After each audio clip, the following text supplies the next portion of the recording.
¡Órale! Esto es Informe Broso. Last night's deadly attack. L'actualité est tragique. 中国常驻联合国代表刘洁一 اجتماع الحكومة عقد قرارات No voy a disputarle a nadie. La valiente decisión de muchos equipos médicos. ¡Mis chamacos! ¡Estamos vivos! ¡Solo por hoy! Hoy en Informe Broso. El bronco a la boleta, dice el Tribunal Electoral del Poder Judicial de la Federación. Trump suspende su asistencia a la Cumbre de las Américas. Esto es Informe Broso. China demanda a Estados Unidos ante la Organización Mundial del Comercio. Violencia costó a México un 21% del Producto Interno Bruto. Esto es Informe Broso. En Brasil, el PT reafirma candidatura presidencial de Lula. Anuncian plan de seguridad en escuelas de Guerrero. Esto es Informe Broso. En el estudio, Horacio Franco celebra 40 años de trayectoria. Turno para América y Chivas en la noche de la Conca Champions. ¡Órale! ¡Chamacos! Ahorita justamente antes de empezar estábamos cantando Llamarada y bueno, ya estábamos hablando de la versión de Manolo Muñoz. Aquí también, bueno, los chavitos están hablando de la versión de Luis Miguel y bueno, estábamos muy emocionados con esta música que parece que fue de hace un siglo, pero son clásicos, ya se quedaron para siempre. Escuincles, vean ustedes qué luz maravillosa tenemos. Sí, es cierto que los fotógrafos prefieren esta hora del día para tener sus mejores tomas, pero hoy, además que está bastante nublado y que se espera en la Ciudad de México una lluvia de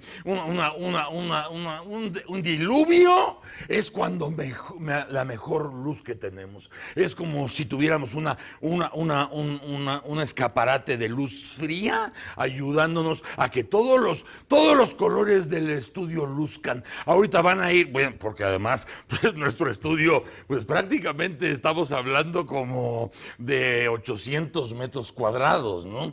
Más o menos. Entonces ya se podrán ustedes imaginar, así nos ven ustedes en esta distancia, pero las cámaras están muy lejos. Los monitores que ustedes creen que podríamos tener a 1.5 metros, pues los tenemos como a 5 o 6 metros, ¿no? Solamente los que tenemos ojo de águila podemos ver todas las bendiciones que tenemos en este estudio. Y estamos transmitiendo en vivo a través de Acústica TV. Acuérdense, en Easy 78 y 79, en Axtel TV 218, en Total Play 160. Apréndanse en esto porque no lo voy a estar diciendo diario. No tengo la vocación del rezo. Entonces, vayan ustedes aprendiendo eso y de pronto ya tendremos, me imagino, que tendremos algo gráfico para poder informarles.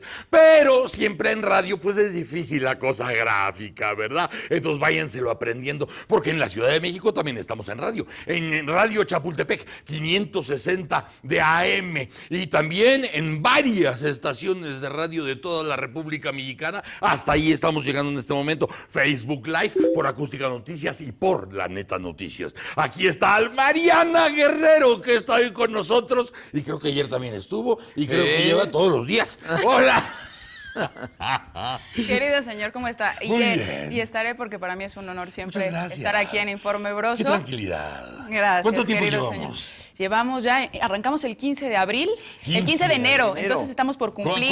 ¿Cuándo empezamos? Febrero, marzo, Perdón. estamos por cumplir 3 meses. Perdón, disculpe. El próximo 15 de abril Arrancamos el 15 de abril. cumplimos 3 meses, porque arrancamos el 15 de enero. Empezamos el 15 de enero. 15 de enero y el 15 de abril cumplimos 3 meses. O sea, llevamos 59 programas. Así es. ¡Qué barbaridad! Qué rápido se ha ido, ¿verdad? Y muy divertido, la Deberíamos llevar 63 programas, pero acuérdense que tuvimos vacaciones. Y cuando es verdad, no tiene una vacaciones, semana. no hace tele, ¿verdad? Una semana, nos fuimos de vagancia, como diría usted. Así es, de vagación. Y espérense para verano, que estamos armando algo sensacional. Ay, pero ya estamos aquí con todo gusto. Además, hoy viene Horacio Franco, ya lo vean en el teaser, que va a celebrar 40 años de carrera en Bellas Artes. 40 años de carrera. Sí. Va a ser maravilloso platicar con Horacio. Sí, así es. Sí. ¿Qué pasó, Alfredo Ruiz? Perdóneme, lo estoy No te dejando por la preocupes, madre. pero es Qué que bárbaro. estamos de veras condenados a algo que ustedes no pueden escuchar, porque nada más lo escuchamos nosotros en estos malditos aparatos que se llaman chichers. Y entonces en la cabina de pronto nos dicen Sí, sí. cada vulgaridad, cada cochinada que no podemos nosotros repetir porque parecería que somos de lo peor. Pues más peor de lo que parecemos. ¿Cómo estás? Aquí tomando aire para seguir adelante. Bien, Perfecto, bien, ya bien. pedimos tu té. Muchas. Aquí De está, ya Damiana. llegó, ya llegó. No, es de- No, pero ese da sueño. No, pero es anís, ¿no? Por eso. ¿Se te fue? No. Se te fue nada más. No, un traguito. ¿Eh? El productor ya tiene. No ya quiero tiene. tomar café. Quiero ¿Te tomar. acuerdas? A ver, Eso. perdón, ¿eh? Perdón. ¿Era qué? No quiero tomar café porque el café quita el sueño. Ahí sí. Yo prefiero tomar té, pues tomándote me duermo. Y una vez que te tomé, tan cansado me quedé que todo el día quiero estar tomándote, tomándote, tomándote, tomándote. Ea. Bien, Ea, muy bien. Bienvenido, Alfredo Aquí Ruiz. estoy tomando uno de. Es una infusión verde. Una infusión Una infusión verde. verde. Qué interesante. Aquí. Ojalá ustedes también nos acompañen con una infusión. Van a necesitarla, ¿eh? Porque las cosas que tenemos hoy que contarles están de la vil fregada. Sí, claro que nosotros estamos en el mejor ánimo porque somos sobrevivientes. Somos de vocación y de oficio sobrevivientes. Entonces, esto se puede caer como muchos lo están pensando y planeando. Esto se puede caer día de mañana, pero no van a acabar con nosotros. Esto es el sentido de la existencia. Estamos de alguna manera diseñados para sobrevivir.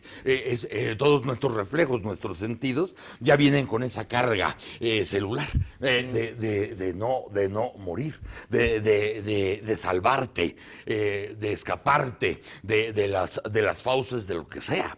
Y eso es lo que somos. Por eso no nos echamos a llorar, ni nos ponemos a patalear, ni hacemos berrinches de a peso. Porque fíjense ustedes que lo que no queríamos que pasara, lo que tratamos de evitar, los llamados que hicimos al Poder Legislativo, al Congreso, a propósito de una orden que dio la Suprema Corte de Justicia de la Nación, porque los ciudadanos se quejaron e impugnaron en la Suprema Corte que debía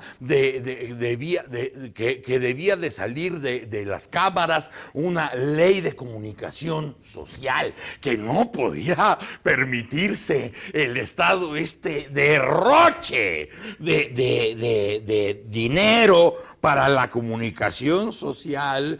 Tú sabes que esos dineros muchas veces sirven para habilitar algunas opiniones,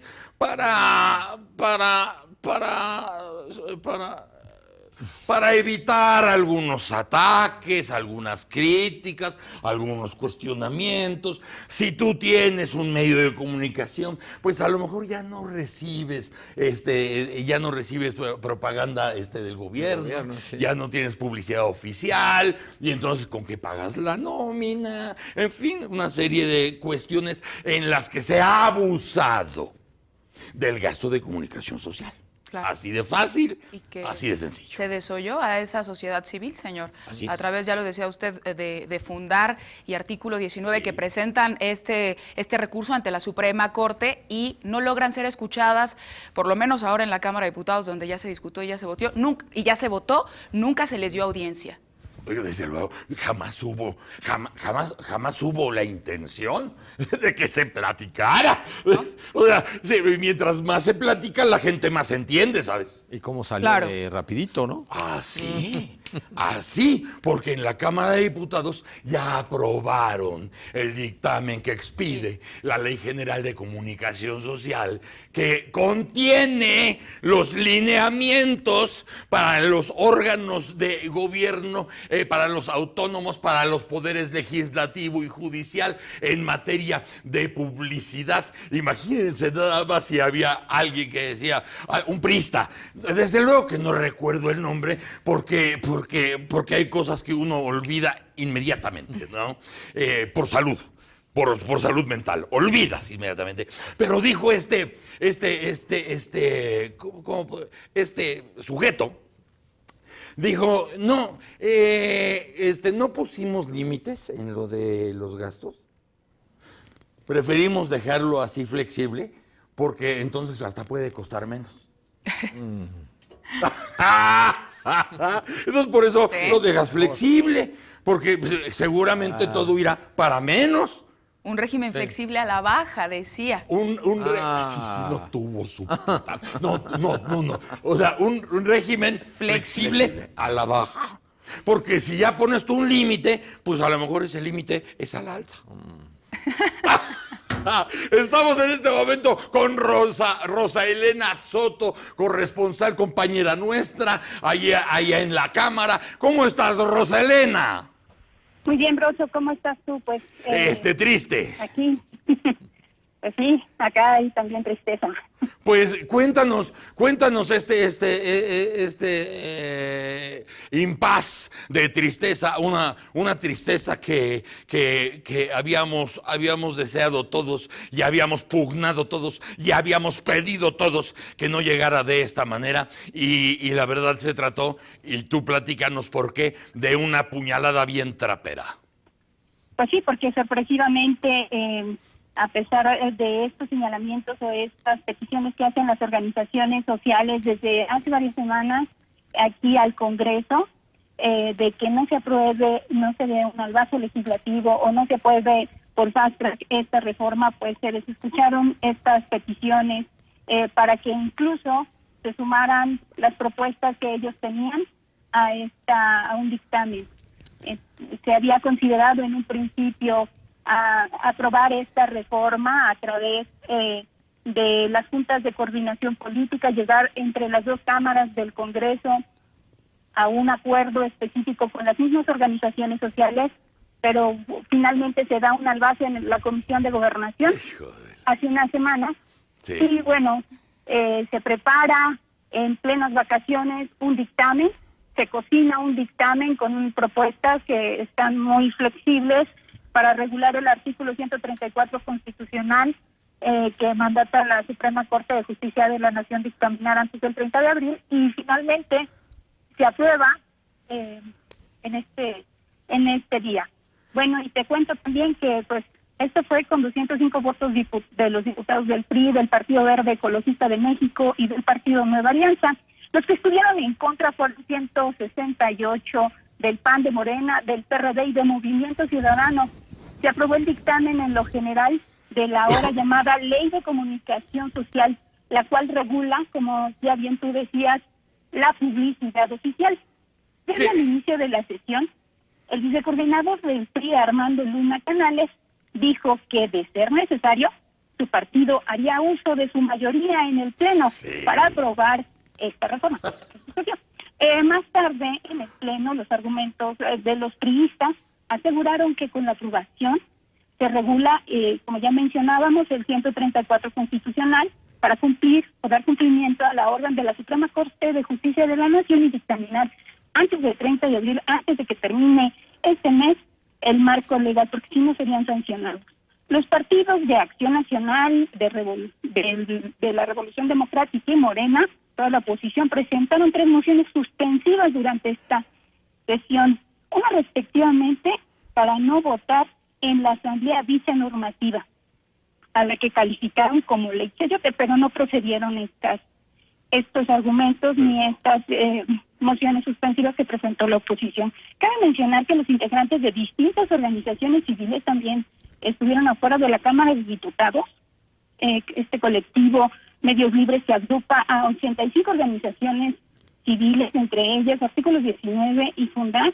Ellos consideraron esta medida como legalizar un mecanismo de control indirecto a las líneas editoriales del país.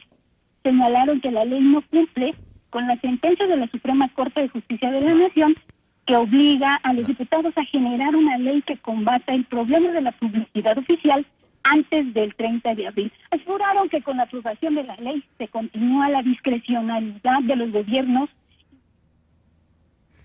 Se cortó, pero en efecto, Rosa Elena Soto nos estaba narrando todo lo que sucedió ahí en la Cámara. Hoy que se vota a favor la ley Chayote. Así es como se le llamó, como se le llama y se le llamará, porque además así quedó la ley Chayote. Escuchamos cualquier cantidad de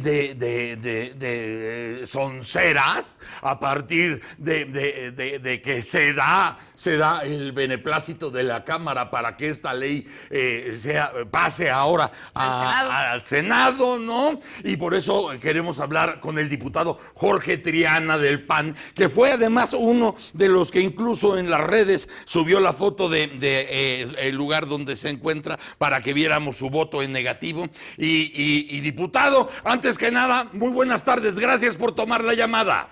Hola, Broso, buenas tardes, encantado de platicar contigo. Gracias, diputado, todavía estamos sangrando de lo que hizo el Tribunal Electoral el día de ayer y no nos recuperamos de ese hachazo cuando ahora ya sangramos también del otro costado después de que ha pasado con tanto éxito, entre comillas, la ley Chayote. Sí, cada vez sangramos de más instituciones, Broso, y es lamentable lo que estamos viendo. Fíjate que esta legislatura ha sucedido algo que a mí me entristece mucho en lo particular. Esta ha sido la legislatura en la Cámara de Diputados de los salvazos, de los agandalles, de los mayoriteos, de los cuartelazos, de las mentiras, de darle la espalda a la sociedad civil organizada. Y te voy a poner algunos ejemplos y tú me vas a dar la razón seguramente. Tú te acordarás de la famosa ley 3 de 3. Claro. Bueno, pues se la pasaron por el arco del triunfo los mismos que hoy mayoritearon. Tú te acordarás de Fiscalía que Sirva. Sí. No ha pasado absolutamente nada, también emanado de la sociedad civil. Así es. La ley de seguridad interior se operó de la misma manera que esta ley de comunicación social. Se convocó en un día inhábil, en la noche, a oscuritas, sin circular el dictamen, sin socializarlo, sin que lo pudiéramos nosotros ver para opinar en su momento. Se mayoriteó sin ningún tipo de razón de por medio. Y bueno, pues es la política del cuartelazo la que estamos viendo. Es muy lamentable. Yo espero que en el Senado de la República, porque van a tener que hacer un replanteamiento sobre lo que les vamos a mandar, este bodrio jurídico que le estamos mandando, pues puedan enmendar la plana, porque realmente es lamentable lo que se aprobó el día de hoy. Y tendremos nosotros la capacidad de esperar que algo suceda en el Senado, pero como están saliendo las cosas, diputado Triana, nosotros ya podemos esperarnos cualquier cosa, porque lo de ayer, por ejemplo, eso redunda inmediatamente contra el candidato Mid. Esto que sucedió hoy es una cáscara de plátano para la carrera del candidato Mid. O sea, están atentando contra su propia desgracia para Julio con este tipo de actitud. Yo no entiendo la lógica político-electoral, ciertamente tienes razón. No sigue una línea conductiva lógica, no me hace mucho sentido. Fíjate que lo que aprobaron el día de hoy, digo aprobaron porque yo voté en contra, hiciera pensar que ellos creen que van a seguir gobernando muchos años más y que van a poder seguirse atascando desde el gobierno con contratos publicitarios, que van a poder seguir utilizando la máxima priista setentera de no pago para que me peguen. Y bueno, pues yo creo que no leen las encuestas. Me parece realmente increíble que no lo vean de esta manera. Fíjate, no le ponen control alguno a la Cámara de Diputados para el monto que va a aprobar en materia de comunicación social. No hay ningún tope. Nosotros lo proponíamos, lo dejaron fuera. Concentran la facultad para decidir a qué medios va cada contrato en la Secretaría de Gobernación. Esto es lamentabilísimo. Y lo más grave de todo, no eliminan el majadero sobre ejercicio que hace Hacienda. Sí. Déjame darte un dato. En este sexenio hay una característica que me llama mucho la atención. tenemos el presidente peor evaluado en la historia del país, Ajá. y también es el que más dinero ha gastado en promover su imagen en la historia del país. Así es. Entonces, pues algo no le está funcionando bien. Ha gastado 40,000 millones de pesos a la fecha. De los 40,000 millones de pesos, el 70% es sobre ejercicio. Es decir, que nosotros en la Cámara de Diputados aprobamos un monto en materia de publicidad gubernamental y la Secretaría de Hacienda luego hace transferencias, quién sabe de dónde, hace alquimia con los números y la manda a Comunicación Social para ampliar este monto. Y eso equivale al 70%, no lo estamos eliminando. Entonces, pues creo que este mandato que nos hizo la Corte, pues hicimos caso omiso.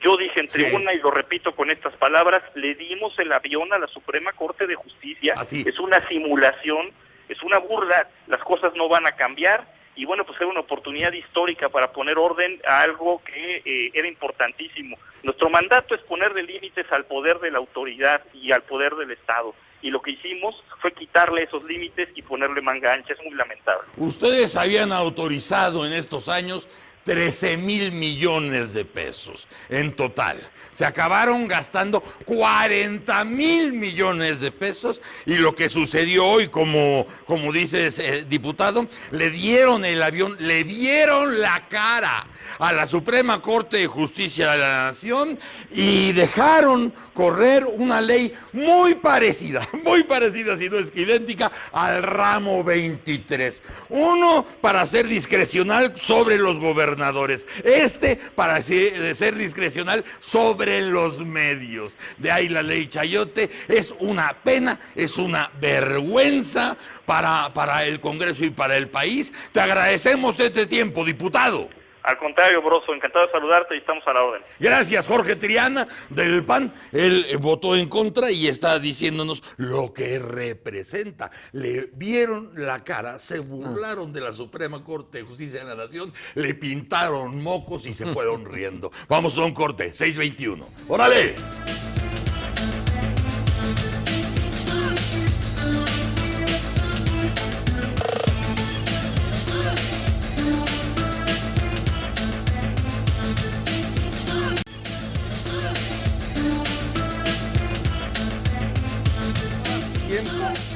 Lo que quisieras. Lo que quisieras. No. Oye, nos hacen falta 4 minutos. ¡Ah! Con mucho gusto. Y entonces hacía todo a un relato. Y las calles, y las nubes, y la gente, y datos históricos, y fechas, efemérides, lo que quieras, Simán. Estábamos recordando a un gran reportero, el Gordo Santoyo, que en paz descanse, que de Fórmula, que trabajó mucho tiempo en Fórmula, especialmente lo recordamos en los espacios de Pepe Cárdenas, pero estábamos hablando de ese tipo de figuras que quedan para Juan Carlos. También en Grupo Asir trabajó él mucho tiempo pues, en la Mañanero. Y en el Mañanero también. Desde luego. Es que es parte del oficio ir desarrollando esa habilidad para, ahora sí que el formato que pidan y el tiempo que pidan para dar un reporte. Si son 15 segundos, si son 30. Escuela. Sí. Ese tipo de reporteros. Fue mi compañerito en Notimex también. También. Sí, también ahí, creo que ahí empezó. Y además, desde luego, pues siempre eficaz. Sí. Y pasan los años y pasan las décadas. Y entonces, pues ya él empezaba, como los buenos reporteros, pues a marcar su espacio, ¿no? No importa si estoy con tal o reportándole tal o a tal, pero pues yo tengo mi numerito muy lucidor. Te lo voy a decir como se dice, lo voy a abordar, le voy a poner tantita tragedia, tantita comedia, en un relato que nunca llevaba por escrito. Escaleteado a lo mejor. Si acaso. Pero, exacto, sí. Y es que el reportero no debe leer, en realidad el reportero no debe leer, precisamente esa es la magia, traes toda la historia y todo lo que quieres desarrollar de principio a fin en la cabeza. Y ahí es de donde tú partes y justamente tienes que muchas veces improvisar, porque te dicen, ¿sabes qué? Tenías 1 minuto, ahora tienes 30 segundos, y le vas agregando distintos elementos. Es una gran habilidad. Ojalá haya más reporteros como él. Sí. Viera más. Y recordarlos. Siempre Claro. recordarlos, Juan Carlos Santoyo, con mucho cariño, ahorita que estábamos hablando en el corte, de los reporteros de esa estirpe, ¿no? Tenemos en la línea a Larry Rubin, representante republicano en México. Larry, ¿cómo estás? Broso, muy buenas tardes, muchas gracias, muy bien, afortunadamente. Qué bueno, Larry, fíjate que ahora sí que hay tantas cosas que platicar. Yo creo que si estuviéramos en un restaurante ya estaríamos borrachos. Porque con muchos tequilas. Exactamente. La tarde está tequilera, pero también la situación, Larry. Porque, ¿qué te parece este asunto de que el presidente Trump haya decidido no ir a la cumbre allá en Lima, Perú, cuando pues era como el estreno, la presentación del presidente Trump con América Latina completa? Definitivamente un tema no menor, Broso. Creo que parte de la razón es que, como sabrás, el presidente Trump tiene una cantidad de temas no solamente domésticos, sino todo el tema que ya es de urgencia con Siria, por lo que aparenta ser un ataque químico que mandó a hacer Bashar al-Assad, el líder siriano, ¿no? Y eso es lo que mantiene hoy al presidente prácticamente en Washington, más todos los temas que se están viviendo hoy por hoy en la capital de Estados Unidos, y por eso el mandatario decidió posponer o más bien cancelar el viaje a la cumbre de las Américas en Lima, Perú. Porque fíjate que bueno, desde luego, el presidente de Estados Unidos, uno de los presidentes más poderosos del mundo, jamás le van a faltar problemas ni pendientes. Pero ahora que estabas diciendo, por ejemplo, el asunto de Siria, ¿no? Que tiene que ver también con otros países del mundo, también con la OTAN, también con Rusia, al mismo tiempo lo del Russiagate, que también está corriendo al mismo tiempo en los Estados Unidos, y además, por si fuera poco, Larry Rubin, representante del Partido Republicano en México, las pornoamigas del presidente. Entonces, dices, es un paquete colosal que quién sabe qué tanto le puede impactar, y estoy pensando concretamente en noviembre, Larry. Y adicionalmente, Broso, en estos días también todo el tema de la disputa con China, ¿no? En temas comerciales, ¿verdad? Y no menor, pero que ha acaparado a los agricultores de varios estados, muchos de la base del presidente Trump, más las elecciones que, como tú muy bien apuntas, vienen ya en noviembre. Entonces, nosotros dentro del partido obviamente estamos trabajando fuertemente para que podamos conservar ambas cámaras.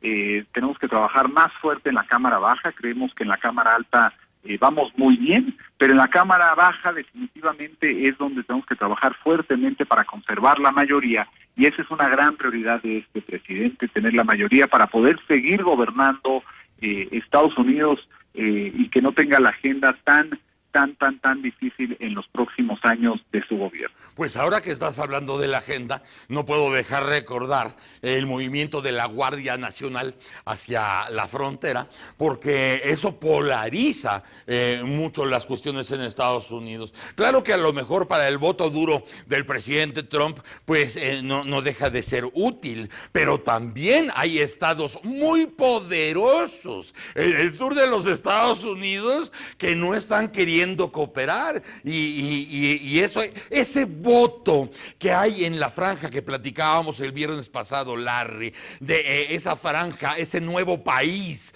que hay entre el norte de México y el sur de Estados Unidos, esa franja se puede poner muy difícil a partir de la decisión de lo de la Guardia Nacional, ¿no?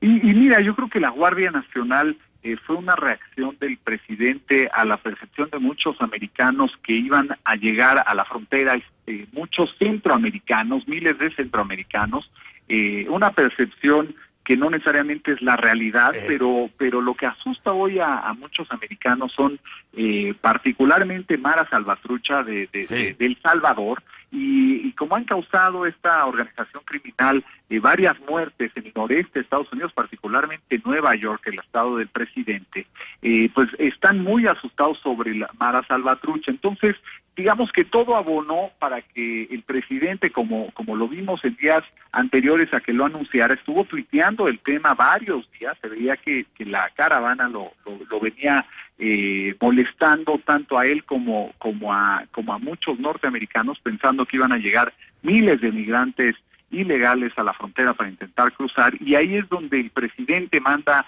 a la Guardia Nacional. No es la primera vez, ya también Obama y otros presidentes lo habían mandado anteriormente, pero naturalmente el presidente lo hace de una forma, como siempre lo hace, muy pública, una forma en que a lo mejor el mensaje en México no se transmitió de la forma adecuada, porque no se comunicó lo suficiente que iba a ser una Guardia Nacional que no iba a participar, no iba a tener armas, una Guardia Nacional que solamente iba a estar apoyando al trabajo de la patrulla fronteriza, pero no a supervisar, sino nada más ser de apoyo, ¿no? Y bueno, pues eso dio paso a que el presidente Peña Nieto naturalmente pues hiciera el famoso video, ¿no? En donde pide pues verdaderamente que el presidente Trump sea amigo o un mejor amigo de México, ¿no? Pero mira, todo queda, ahora que tú me lo recuerdas, en un par de tazas de agua tibia, porque tú sabes perfectamente que esa marcha de centroamericanos, que es la 10ª, o sea, se ha hecho por 10 años, o sea, esa caravana no iba a tomar Estados Unidos, ni se iba a meter en la frontera, ni iban a hacer un suicidio colectivo, y por un lado, y eso tú se lo pudiste haber platicado, hasta Jared te hubiera entendido, por un lado, y por el otro, y por el otro lado, la Guardia Nacional venía totalmente descafeinada, sin armas, sin toletes, o sea, realmente como una acción simbólica de mandar a los hombres que integran desarmados la Guardia Nacional como para contestar algo que realmente nunca iba a suceder y que finalmente acaba pues en lo que tú dices en el discurso de Henry Monster Peña Nieto, que bueno, no significa más que un discurso, porque de ahí a las acciones pues todavía hay todos los kilómetros de la frontera entre un discurso y las acciones. Pero te das cuenta que ni una cosa era para tanto ni la otra tampoco. Sí, definitivamente yo creo que lo que muchas veces hace falta en la relación México-Estados Unidos de ambos lados es mayor información, ¿no?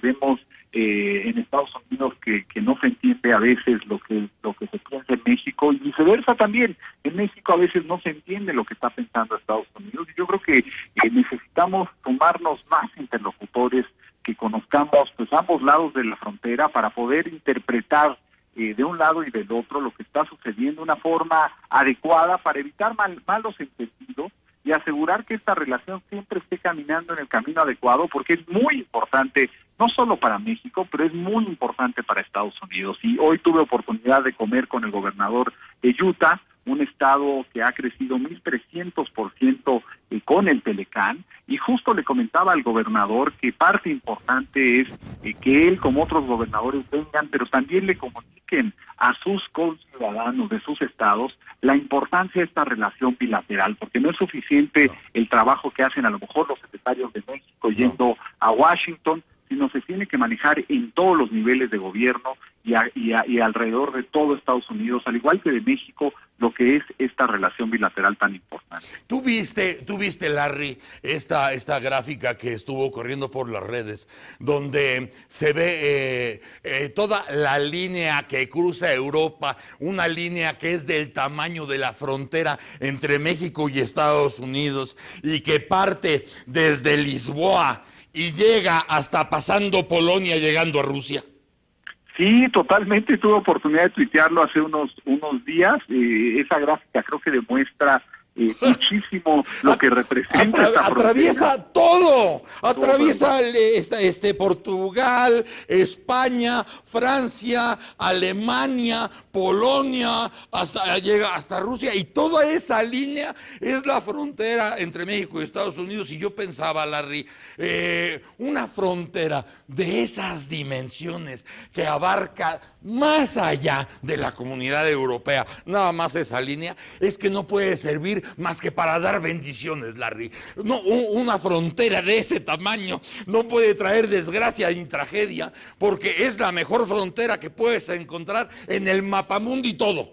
Es cierto, y aparte envidiable seguramente a tantos países que les gustaría tener, aunque fuera un cachito de frontera con Estados Unidos, y en México se tiene la gran ventaja de tener de socio y de vecino a Estados Unidos y viceversa. Creo que hay que también enfatizar que Estados Unidos tiene mucha suerte de tener un socio, un vecino, un amigo, ¿no? Siempre ha sido México un amigo de Estados Unidos, y creo que hay que buscar las formas en que estas dos naciones se lleven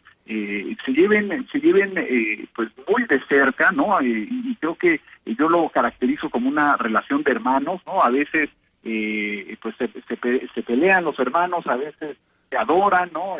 Pero hay que mantener pues siempre que estas dos grandes naciones trabajen juntas, porque es para el bienestar de todos, tanto en Estados Unidos como en México. Hay que platicar de eso, Larry, porque sí hay muchas cosas que amachinar en ese aspecto, que además ya se nos dio por default. Nadie nos ha regalado la frontera ayer ni antier. Es una cuestión geográfica que debemos aprovechar. Si es necesario que hables fuerte con el presidente Trump, háblale fuerte. Yo haré lo propio con el nuestro y vemos a ver que llegamos a mejores puntos de hoy en adelante. Gracias, Larry.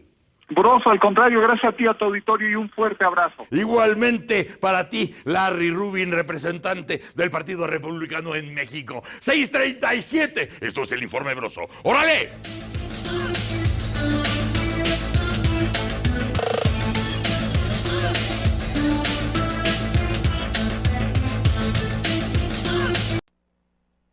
Japonés de 112 años es el hombre más longevo del mundo, quien ha disfrutado de los baños termales durante muchos años, probablemente muchos más que la mayoría de las personas. A sus 112 años y 259 días, el japonés Masato Nonaka todavía disfruta regularmente de las aguas termales y también come dulces, especialmente pasteles. Su familia ha administrado un hotel de aguas termales durante 4 generaciones. El récord mundial de Guinness lo certificó así en una ceremonia en su casa de Ashoro, en la isla principal de Hokkaido, en el norte de Japón. Él lo celebró con un gran pastel decorado con bayas. Nonaka nació el 25 de julio de 1905. Creció en una familia numerosa y suplió a sus padres en la administración del hotel. Ahora el negocio vigente, hace 105 años, es administrado por su nieta Yuko. Sus familiares dicen que él todavía anda por su cuenta en una silla de ruedas. Lee el periódico luego de tomar el desayuno y le encanta mirar peleas de sumo y dramas sobre samuráis en la televisión. Pero su pasatiempo favorito es bañarse en los onsen y relajarse.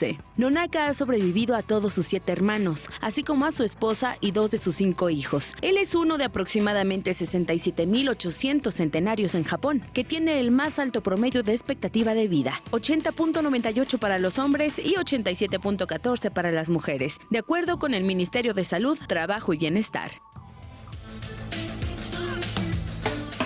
El informe de la media.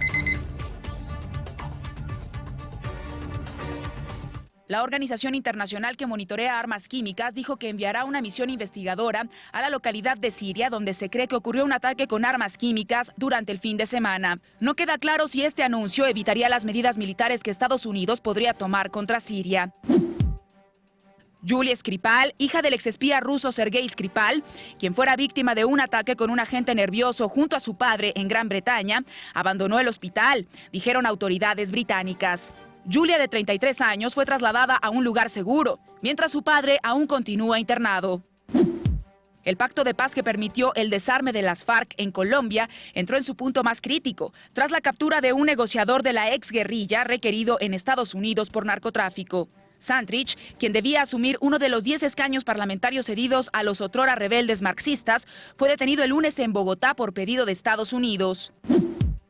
Un sismo de magnitud 6.2 afectó esta mañana al norte y parte del centro de Chile, informó el Servicio Geológico de Estados Unidos, sin que se registraran personas dañadas o infraestructura afectada. El epicentro se ubicó en Punitaqui, cerca de Ovalle, a 420 kilómetros al norte de Santiago, a una profundidad de 76 kilómetros y con una duración de 50 segundos. Un abogado francés presentó una demanda contra el príncipe saudí Mohammed bin Salman, quien se encuentra de visita en Francia, acusándole de complicidad en torturas durante la guerra civil en Yemen. Joseph Breham, en representación de un grupo de derechos humanos yemenita, demandó al príncipe por su rol en los bombardeos utilizados para combatir a los rebeldes y que en realidad estaban siendo lanzados contra civiles. Una corte italiana rechazó la demanda de extradición del exgobernador de Tamaulipas, Tomás Yarrington, presentada por las autoridades mexicanas. De acuerdo con los altos magistrados italianos, no existen condiciones adecuadas para una extradición del exfuncionario debido a la sistemática violación de los derechos humanos en las cárceles del país. Sayuri Herrera, abogada del Centro de Derechos Humanos Fray Francisco de Vitoria, informó que Jorge Luis González, pareja sentimental de Lesbi Rivera, cuyo cuerpo fue encontrado en mayo del año pasado en una caseta en Ciudad Universitaria, será juzgado por feminicidio agravado. Agregó que tras una audiencia intermedia se determinó reclasificar el delito. El Instituto Nacional de Transparencia, Acceso a la Información y Protección de Datos Personales inició una investigación para determinar si empresas del país, posiblemente vinculadas a la consultora política Cambridge Analytica, violaron las leyes. En caso de encontrar algún indicio, el INAI señaló que impondrá las sanciones correspondientes. Miembros del movimiento Yo Soy 17 convocaron a un paro nacional de médicos en busca de la liberación del doctor Luis Alberto Pérez, detenido por presunta negligencia y que habría derivado en la muerte de un menor. Manifestaron que si Pérez Méndez no es liberado a más tardar este viernes, habrá un paro general de labores, excepto en el área de urgencias médicas.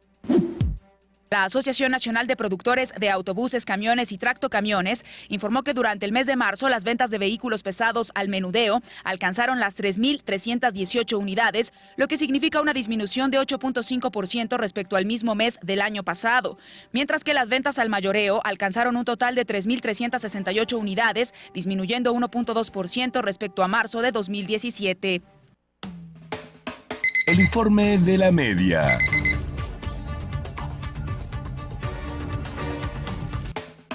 El informe.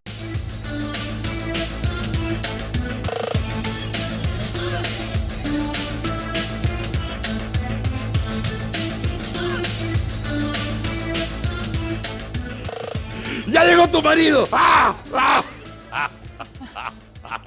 ¡Ay, qué momentos tan emocionantes son esos!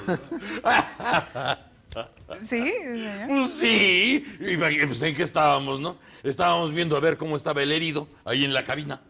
No supe, señor, Sí. no supe porque Hay un me desconecté un hay poco. un herido. No, le pedimos a la dama que se quitara la comunicación un momento para que nos dijeran el estatus de lo que está pasando en la cabina. Sí. Vaya de un cosa. compañero herido, pero usted no era bueno que se enterara de todo el detalle. Gracias, señor. Mejor por eso. Agradezco que me hayan dicho que no me enterara. Así es mejor.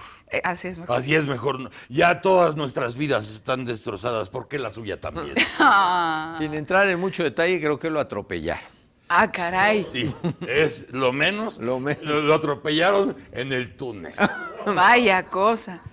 Oiga, pero el que sí tiene la vida... Bueno, quién sabe si la vida como tal destrozada, pero sí bastante mal. ¿Quién sabe si la vida, pero No, me refería a la próxima nota, señor de Marx. Sí, ese sí, yo creo que tiene bastante lastimado la confianza que la gente había depositado en él, ¿no? las heridas de que estábamos hablando son más profundas. Ay. Estas más superficiales, aunque más caras. ¿no? Así es. Porque ahora ya sentaron a Mark Zuckerberg ante el Senado de los Estados Unidos. Sí. Mañana estará ante los representantes. Sí. Porque todo aquello todos aquellos datos que empezaron a pertenecer a otras personas Sí. vía las aplicaciones. Lo más conocido hasta ahorita es Cambridge Analytica.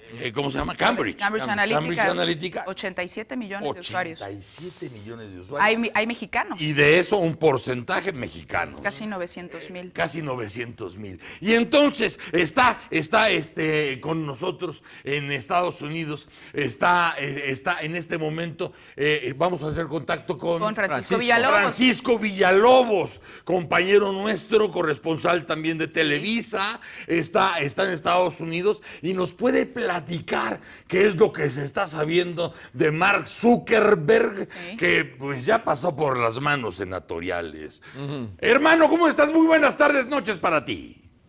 ¿Qué tal, Broso? ¿Cómo estás? Muy buenas noches. Y bueno, en efecto, el director, el dueño, el creador de Facebook, Mark Zuckerberg, se presentó esta mañana en la capital de los Estados Unidos ante el Comité de Justicia del Senado y también de Comercio del Senado. Fue una reunión bilateral que tuvieron estos comités aquí en el Congreso de los Estados Unidos, donde le hicieron de senadores, tanto republicanos como demócratas, un sinnúmero de preguntas aquí al creador de Facebook. Es la primera vez en 14 años de la existencia de Facebook que Zuckerberg se comparece ante el Congreso. No es la primera vez que representantes de Facebook tienen que dar cuentas al Congreso acerca de cómo opera este magnate de las redes sociales, que es el más grande de todo el mundo, el más influyente de todo el mundo. Pero es la primera vez que su creador se presenta ante el Congreso. Y bueno, entre las múltiples cuestiones que le estaban dando sus senadores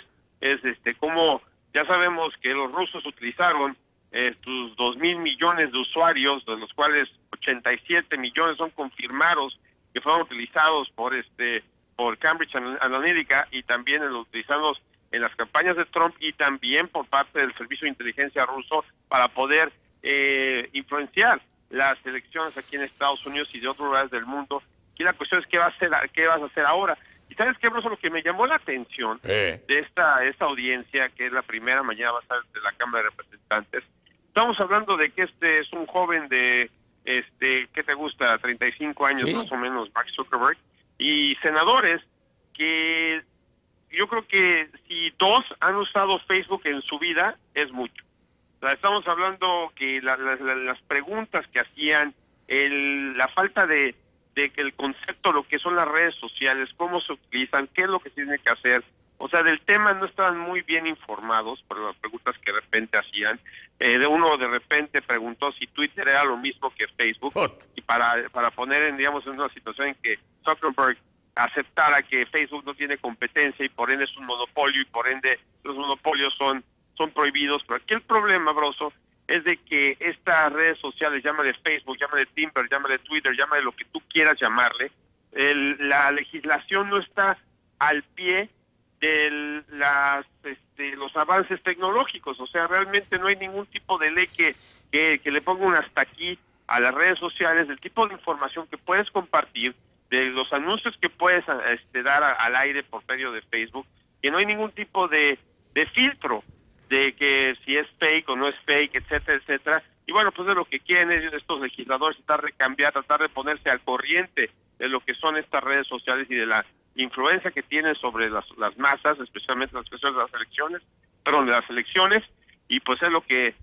quiso explicar el creador de Facebook, profesor. Fíjate, Francisco, que acabas de decir una cuestión que es nodal en este asunto. Más allá de que los senadores sean verdaderamente ignorantes de lo que representan las redes, su importancia y todo esto, aunque tengan muchos asesores y se hayan asesorado con sus equipos de jóvenes para hablar con Mark Zuckerberg, aquí el gran asunto que se va a poder empezar a construir a partir de esta presencia de Zuckerberg ante el Senado y los representantes es la pregunta: la legislación. Hay muchos gobiernos, sino que la mayoría de los gobiernos en el mundo, que sueñan con legislar las redes para que no todo mundo ande opinando lo que se le hinchen las gónadas, ¿verdad? Para que también, desde luego, para que haya una comercialización mucho más controlada por 4 o 5 ganones como en todo. O sea, todo este gran fracaso de Zuckerberg, porque es un gran fracaso, es una gran vergüenza para su invento en el mundo. Esto puede servir para empezar a justificar la petición de legislación en las redes. Y más que nada, Broso, como bien mencionas, o sea, estamos hablando del nuevo radio, del nuevo televisión, sí. O sea, así como el radio en su momento no existían leyes que lo legislara, la televisión igual, no había unas leyes que lo legislara. Tarde o temprano el Congreso y los diferentes países tienen que legislar qué es lo que se puede dar, qué es lo que no se puede dar, qué es lo que se puede decir, qué es lo que no se puede decir, etcétera, etcétera, etcétera. Y principalmente aquí lo más importante es qué son las noticias verdaderas y cuáles son las fake news. Y ese es el principal reto que tienen ahorita los legisladores, no solamente de Estados Unidos, pero de todo el mundo. Y bueno, pues es lo que también quiso aquí informar aquí el señor Zuckerberg. Y también la nota es de que Zuckerberg también confirmó que el procurador especial Mueller pidió que que las personas que están trabajando en Facebook en la campaña de Trump, así como también tuvieron gente trabajando en la campaña de Hillary Clinton, o sea, gente, cuando digo trabajar me refiero que estaban ahí observando, reportando, haciendo su trabajo de Facebook, no de trabajando directamente para Donald Trump. Pero Mueller quiere hablar con todas las personas que estuvieron de Facebook trabajando en las oficinas de Trump durante la campaña como parte de su investigación acerca del cohecho ruso y la campaña de Donald Trump, que te puedo reportar ahorita al último minuto. Acaba de confirmar el Washington Post que en diciembre, una vez más, aparte la del verano, una vez más en diciembre, Donald Trump quiso correr al señor Mueller. En noviembre. En diciembre. En diciembre. Primero fue la del verano, que ya lo reportamos eso hace meses. Sí. Lo acaba de confirmar el Washington Post que en diciembre, para darte una fecha más o menos exacta, el 22 de diciembre, Donald Trump iba a hacer un discurso especial, ya que todo el Congreso estuviera de vacaciones, y la mayor parte de los norteamericanos también, iba a anunciar que iba a correr al señor Mueller. La vez pasada lo detuvo el hecho de que su abogado de la Casa Blanca, no el señor Cohen que le dio la redada ayer, sino el abogado de la Casa Blanca, amenazó con irse, con despedirse, de renunciar de la Casa Blanca. Eso detuvo a Donald Trump que no corriera Mueller en el verano. Sepa que es lo que detuvo a Donald Trump que no lo hiciera en diciembre, pero ya con esas son 2 veces que Donald Trump estuvo a nada de correr a Mueller y realmente poner a este país en una crisis constitucional. Y fíjate, Francisco, cómo funciona la vida.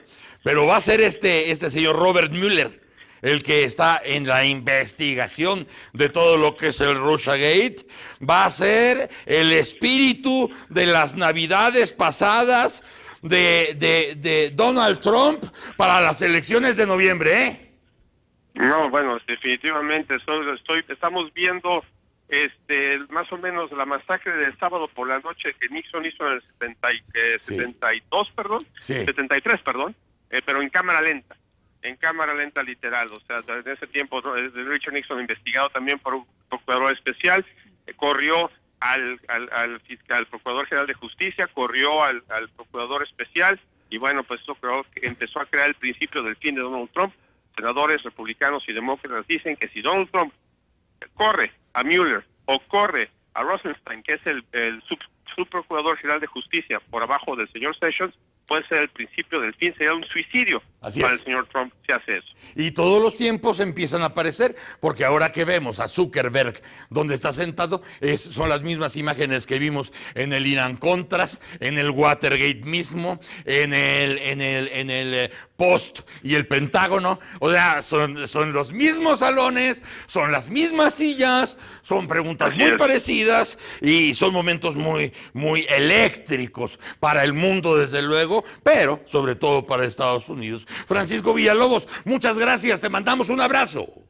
Un abrazo, Rosso, que pasen muy buenas noches. Hasta y pronto. tú también, muchas gracias, Francisco Villalobos, desde los Estados Unidos, con el caso de Zuckerberg, que estuvo hoy en el Senado. Zuckerberg, ¿te suena?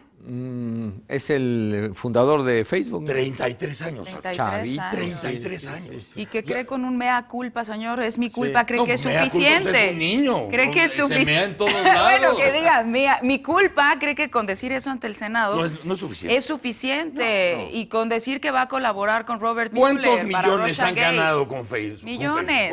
¿Cuántos? Todos. No, bueno. Imagínate si basta llegar a esos lados a decir, perdón, disculpen ustedes, no va a volver a suceder. Una cantidades tan millonarias. Lo que motivan en casos como estos es hasta venganza.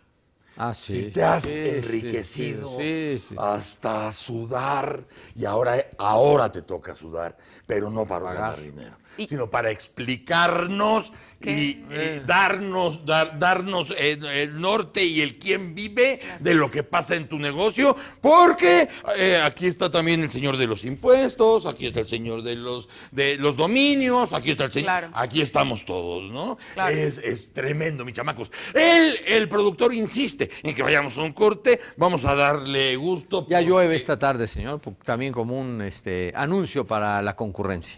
Perfecto. Y Y también, qué bueno que dices, está lloviendo. Y disculpen ustedes, perdón de una vez, ofrecemos una disculpa. No vamos a hablar del mono capuchino. ¡Corte!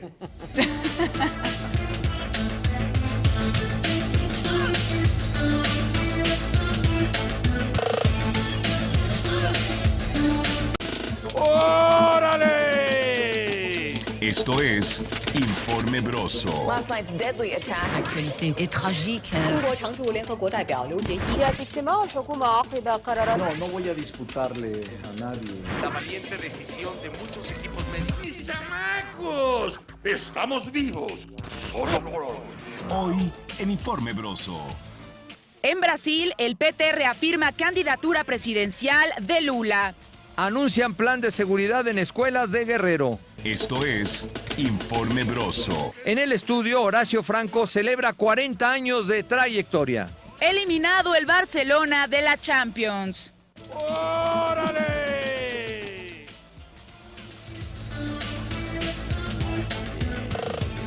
Qué bueno. Perdón, es que estábamos platicando de algunas, Una cenita. Una cenita, intimidades. Vaya. No, mejor ahí. Intimidades. Que se queden ahí. Lo que sucedió en Las Vegas se quedó se queda en Las Vegas. Exactamente, y de eso hablábamos. Ok. Entonces, oigan, niños, les dijimos, les advertimos, sí habrá cosas muy felices en el programa de hoy. Sobre todo una va a ser muy feliz, ¿no? Sí, como no, viene Horacio Franco. Exacto, es algo muy feliz, porque además nos viene a invitar a su 40 aniversario en Bellas Artes. como músico en Bellas Artes. Sí. Entonces, es una cuestión muy feliz. Claro. Pero les advertimos que todo lo demás era de la desgracia para adelante. Según el índice de paz México 2018, la violencia le costó a nuestro país el equivalente a 21% de su PIB, del Producto Interno Bruto, en 2017. ¡El 21%! Sí, es muchísimo, Sí, sí. señor. Son 249 mil millones de dólares. Fíjate. Bueno, 4.72 billones de pesos. nada más para que se den una idea. Sí. ¿Saben cuánto le dan a la ciencia al año del PIB? Bueno, no ¿Cuándo llega- le va bien? 4.5%. Sí, cuando le va bien. El crimen costó 21% del PIB. Así es. Además, en el 17, que es el año donde se registró el mayor número de homicidios en 2 décadas. Desde 1997. 97. Justo, 2 décadas. Vean.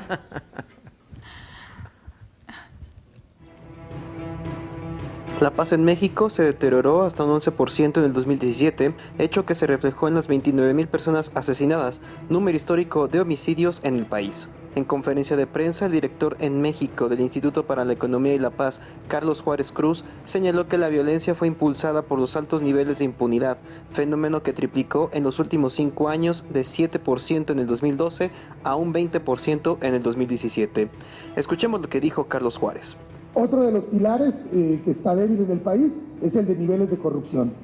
Sobra decir que hay una alta preocupación por este tema. El porcentaje de la población que considera la impunidad como el problema más grave del país se triplicó durante el periodo de 2012 a 2017. En 2012 eran 7% quienes consideraban este el problema más grave, y a 2017 estamos hablando del 20%. Hay una preocupación creciente sobre este problema de la impunidad. Y claramente se refleja en la confianza de los mexicanos en sus instituciones. 64% de los mexicanos dijeron que perciben que las instituciones de seguridad pública son corruptas. Mientras que el año pasado el impacto económico de la violencia fue de 4.7 billones de pesos, equivalente al 21% del PIB nacional, cifra 8 veces mayor que la inversión pública anual en salud y 7 veces mayor a lo ocupado en educación. Los niveles de asesinatos se presentó con una cifra de 24 homicidios por cada 100,000 personas, tasa similar a la de Colombia y la octava más alta del continente americano. También se reportó aumento en los delitos de armas de fuego con un 36%, que también se utilizaron en 69% de los homicidios registrados. En tanto, el índice global de impunidad ubica a México en el lugar 66 de 69 países evaluados. Finalmente, Yucatán, Tlaxcala, Campeche, Coahuila y Chiapas fueron los estados más pacíficos en 2017, mientras que Baja California Sur, Guerrero, Baja California, Colima y Zacatecas fueron los más violentos el año pasado. Para Acústica Noticias, David Rodríguez. Gracias, David. Una disculpa antes que cualquier otra cosa, porque yo en mi ignorancia e idiotez y poca memoria les dije que a la tecnología le daban hasta 4% del PIB. No es cierto, 0.45. No llega ni al 0.50. El 1% ahora que es jauja, ¿no? Todos los científicos estaban vueltos locos porque les habían prometido ya el 1% del PIB. Y yo diciendo la estupidez inmensa de 4.5%. Brincos diéramos. Si nosotros invirtiéramos 4.5% del PIB en tecnología, sería otro país. Sí. Sería otra cosa. Pero vamos a vivir esto en tiempo real, así como estamos viviendo la violencia, como estamos viviendo la corrupción, como estamos rompiendo los récords inimaginables de nuestras propias tragedias. En este momento, justo en tiempo real, vamos a hablar con Carlos Juárez, director en México del Instituto para la Economía y la Paz, quien nos ofrece estas cifras que son un puñetazo en la moral cuando estamos hablando del 21% del PIB perdido por la violencia en nuestro país. Carlos, ¿cómo estás? Buenas noches. Broso, muy buenas tardes, muchas gracias por este espacio y un saludo al auditorio. No, y muchas gracias a ti por de regalarnos estos minutos. Esta investigación, este conteo que ustedes hacen puntual a partir de cómo nos está golpeando la economía, de alguna manera se ha dicho varias veces. En el turismo, se ha dicho en los comercios, se ha dicho en la inversión, o sea, siempre como por separado. Y hoy como que nos has puesto en la única esquina que existe para ver cómo se ve desde ahí 21% del PIB perdido porque no hemos hecho la tarea en los asuntos básicos de cualquier civilización. Sí, mira, desde el Instituto para la Economía y la Paz, una metodología específica para México, cuantificamos y estimamos cómo es que la violencia impacta la economía del país. Encontramos que el 2017 fue un año en el que nos costó a cada uno de los mexicanos per cápita 33,118 pesos de esta violencia, el equivalente al 21% del PIB. Un poco para ponerlo en proporciones, tenemos que decir que esta cifra es equivalente a más de 8 veces el presupuesto de salud del país y más de 7 veces lo que invirtió en educación el año pasado. ¡Qué barbaridad! O sea, nada más por esa fuga, vamos a llamarle fuga porque hay varias. Apenas ayer decíamos, mira nada más. ¿Cuánto dinero reporta, por ejemplo, la Auditoría Superior de la Federación que ha desaparecido o se ha triangulado o quién sabe dónde quedó? Vean ustedes lo que los exgobernadores se llevaron. Cuenten, si son tan amables, todo lo que la PGR no ha querido perseguir, hablando de Pemex y de Odebrecht, hablando del huachicol, hablando de la piratería en la sonda de Campeche. O sea, además de todo eso, que es un hoyo negro, le sumamos ahora lo que tú nos estás diciendo. Entonces, ¿estamos hablando de un Estado fallido? Mira, no es ese el objeto de nuestro estudio, pero te lo pongo en un contraste. Esta cifra que te estoy dando es altísima y es escandalosa para nuestro país. Sin embargo, cuando medimos la inversión del gobierno federal en fortalecer las instituciones de justicia y de seguridad, ahí la historia es diferente porque la inversión es muy baja, es apenas del 1% del PIB. Es decir, los organismos que tienen que dar seguridad e impartir justicia están siendo muy débiles, tienen un déficit de atención de casos, tienen un déficit de investigación, los expedientes de casos de homicidio y de delincuencias se apilan en las procuradurías, en las instituciones, y ahí no estamos invirtiendo lo que debemos. Solo para ponerlo en contraste con los países de la OCDE, que son mucho más pacíficos que México, esos países, su promedio de inversión, en lo que invierte México es apenas el 60% de lo que en promedio invierten estos países. Es un lujo que no nos podemos dar. Estamos invirtiendo en otras cosas, pero en lo que es fundamental, que es el fortalecimiento de las instituciones de justicia, ahí está muy bajo la inversión. Pero además, ni en otras cosas, querido Carlos, porque de pronto ayer estábamos explicándole a la perrada que nos ve cómo había disminuido la inversión en educación, porque dicen los políticos que es por austeridad, que es por recorte del presupuesto, que no se puede pagar más cuando estamos viendo la cantidad que se pierde por la violencia, 21% del PIB, más todo lo que te enumeré de ratería. Sí, ahora, justo esto que dices, las malas decisiones, el mal desempeño de los gobiernos que tenemos, derivan en una pérdida de confianza de la población. La gente hoy en México no confía entre ellos, no confía en el vecino, pero sobre todo no confía en las autoridades. Y esto tiene que ver muchísimo con los altos niveles de impunidad y corrupción en nuestro país. Lo que de esto es que este vínculo entre corrupción, desconfianza e impunidad nos inserta en ciclos muy negativos de violencia, de desconfianza, de falta de denuncia, y estamos cayendo en una espiral negativa, es lo que estamos observando. Comenzamos con el impacto económico, pero te tengo que decir, el 2017 fue el año más violento que el país. Hubo más de 29,000 homicidios y tenemos la tasa más alta de la que tengamos registro. Pero fíjate nada más cómo han corrido las cosas y claro, tienes toda la razón y ahora ustedes lo traducen en cifras fantasmagóricas. Hace casi 12 años, hace 11 años, cuando Felipe Calderón, el esposo de Margarita, la que quiere ser presidente, empezó la guerra contra el crimen organizado, imagínate, estábamos hablando de las primeras víctimas de los daños colaterales. El día de hoy sabemos que hay obispos que dialogan con los capos para que por favor respeten la vida de los candidatos de la región violenta de Guerrero. Mira lo que ha pasado en 11 años. Interesantes y tampoco pintan un buen panorama. Tenemos la creencia generalizada de que la violencia tiene todo que ver con el crimen organizado y que está focalizada en algunos estados o en algunas ciudades incluso. Nuestro hallazgo de este año, uno de nuestros hallazgos es que la violencia no solamente se explica por el crimen organizado, también la delincuencia común aumentó significativamente y también la violencia interpersonal. Sí. Específicamente la violencia doméstica se incrementó 32% en los últimos 3 años. Por eso esto nos habla de una generalización de la violencia, nos habla de que nuestras interacciones humanas entre los mexicanos están siendo cada vez más violentas. Esto es gravísimo. Por otro lado, bajo nuestras mediciones encontramos que 25 de las 32 entidades del país vieron deteriorarse sus niveles de paz. 25 estados empeoraron en el índice de paz.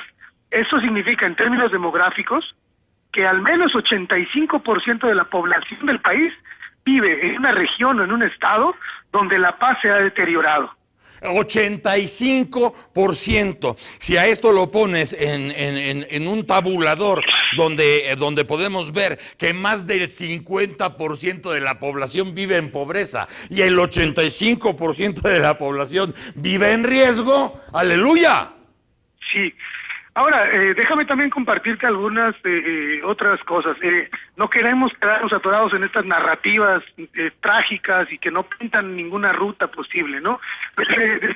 Queremos resaltar, por una parte, lo grave que es y lo costoso que es la violencia y cómo podríamos estar invirtiendo estos recursos en una serie de problemáticas nacionales que también son urgentes.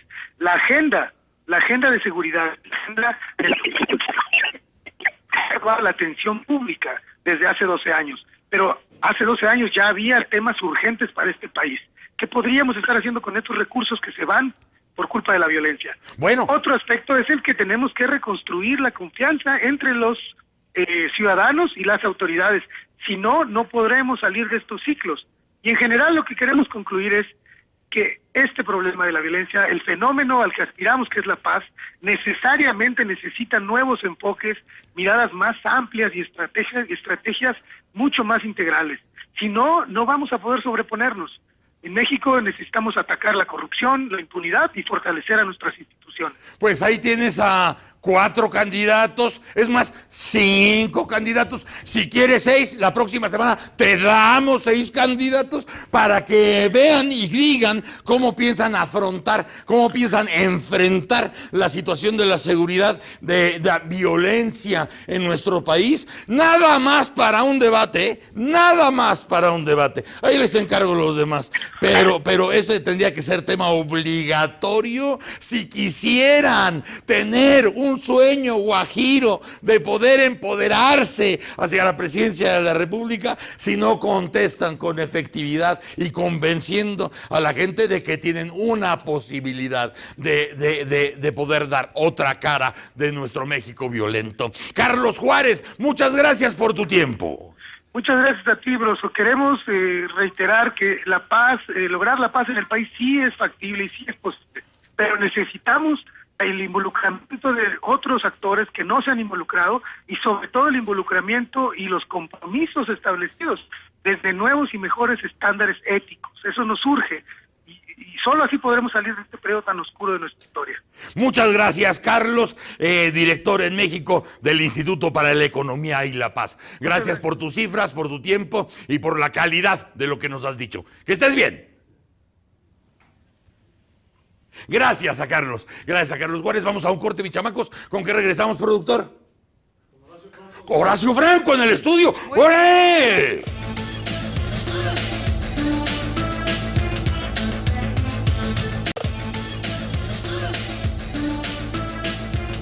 Por primera vez, oficialmente la NASA enviará esperma humano suelto al espacio exterior. La misión Micro 11, que hizo su camino al espacio a bordo de una cápsula de reabastecimiento de dragones SpaceX Falcon 9, equivale a un grupo de contenedores de esperma humano y toro congelado. A bordo de la Estación Espacial Internacional, los científicos descongelarán los espermatozoides según una declaración de la NASA. Luego lo van a estudiar para ver cómo la falta de gravedad afecta su capacidad para moverse y prepararse para fusionar con el óvulo. La NASA está enviando esperma de toro junto con el esperma humano porque las células de toro son más conscientes en actividad y apariencia que los espermatozoides humanos. Al estudiarlos juntos, los astronautas podrán descubrir si algún comportamiento extraño que se pueda percibir es el resultado de algo inusual en una muestra de esperma particular o los efectos de la microgravedad.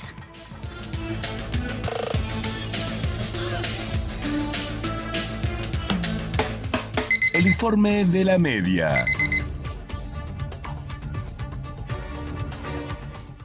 Edna N., tía de uno de los 3 estudiantes de cine desaparecidos en Tonalá, Jalisco, fue vinculada a proceso por el delito de lenocinio. A Edna se le dictaron 6 meses de prisión preventiva como medida cautelar. Su defensa aseguró que hasta ahora no existen pruebas que puedan ligarla al caso de la desaparición. La sección 7 del Sindicato Nacional de Trabajadores de la Educación adheridos a la CENTE denunció la desaparición del profesor Daniel López Castellanos, quien salió el pasado sábado 7 de abril del municipio de Frontera, Comalapa, a la capital del estado, sin que hasta el momento se conozca su paradero. La coordinadora dijo que no descarta que la desaparición tenga que ver con un acto de represión y hostigamiento contra el movimiento magisterial y popular de Chiapas. Un contingente de transportistas de la Alianza Mexicana salió rumbo a la Ciudad de México para manifestarse en contra del alza en el peaje y la gasolina. Decenas de transportistas de carga inconformes se manifestaron sobre la vía Morelos hacia la Ciudad de México, causando grave congestionamiento en esta vía. Otros contingentes salieron del municipio de Chalco, Texcoco y Nicolás Romero, entre otros. Después del motín del pasado 31 de marzo en el penal de La Toma en Amatlán de los Reyes, Veracruz, la Comisión Estatal de Derechos Humanos dio a conocer que se abrió una queja de oficio por presuntas violaciones a los derechos humanos de los reclusos. Personal de la comisión permanece en el penal para documentar todas las posibles violaciones de derechos humanos que hubiesen ocurrido. Durante el inicio de la temporada de sequía se han presentado 94 incendios forestales que han afectado cerca de 10,000 hectáreas en Guerrero. El secretario de Protección Civil, Marco César Mayares, señaló que la zona más afectada es la del centro. con más de 3,000 hectáreas, así como la montaña y tierra caliente, mientras que la menos afectada es Acapulco, con menos de 200 hectáreas. El informe de la media.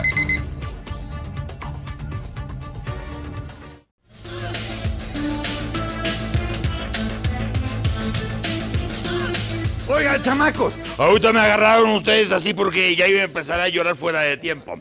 Pero es la emoción, así como hemos estado contando cada barbaridad desde que empezó este programa número 56. Número 56.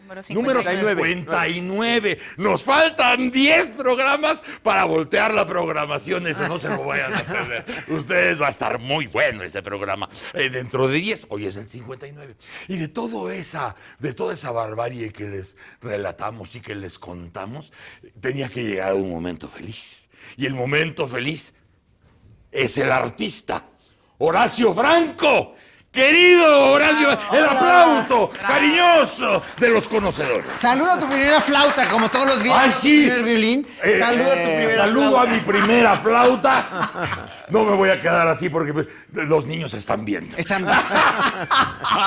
¿Cómo estás? Estoy feliz de estar aquí, feliz de estar con ustedes. Bueno, El próximo sábado vas a estar en Bellas Artes. Voy a estar en Bellas Artes. Celebrando tus 40 años de músico profesional. Sí, de carrera, de que di mi primer concierto. En 78. 12 de abril del 78, ahora se cayó en 14, pero bueno. Hace tantos años. 78. Ya. Fíjate, estaba López Portillo en el poder, imagínate. No me y tenías 14 años. Tenía 14 años. Wow. Impresionante. Sí. Pero además, fíjense, porque además este muchacho se echó a perder desde siempre. Porque yo supe que tenía en la escuela una amiga que tocaba el piano. Y en el momento, creo que tocaba Mozart. Mozart, sí. La niña. Sí. Y tú dijiste, yo quiero hacer esto, claro. Y entonces le dice a la familia, cómpreme un piano. Dice. Y entonces, bueno, que un piano, pues, le dijeron, vete por un tubo, no tenemos para un piano. Y es donde surge el violín y la flauta. La flauta primero, y ya luego en el conservatorio tuve que estudiar violín a fuerza porque no había flauta dulce en la escuela. Entonces tuve que estudiar violín. Yo fui autodidacta siempre hasta que me fui a Holanda. ¿Dulce se llama? Flauta de pico, ¿O flauta de pico? dulce, sí. Pero es que no había esa No clase había. en el conservatorio. No, yo la fundé cuando tenía 16 años. El director me llamó a ser maestro del conservatorio. Di clases un año hasta que me fui a Holanda. Además, tus papás querían que estudiaras Derecho. Y te Derecho, fuiste por otra medicina, cosa. cualquier cosa decente, que fuera que fuera como tú, un payaso. Sí, decían, por favor, algo decente. Algo decente como tú.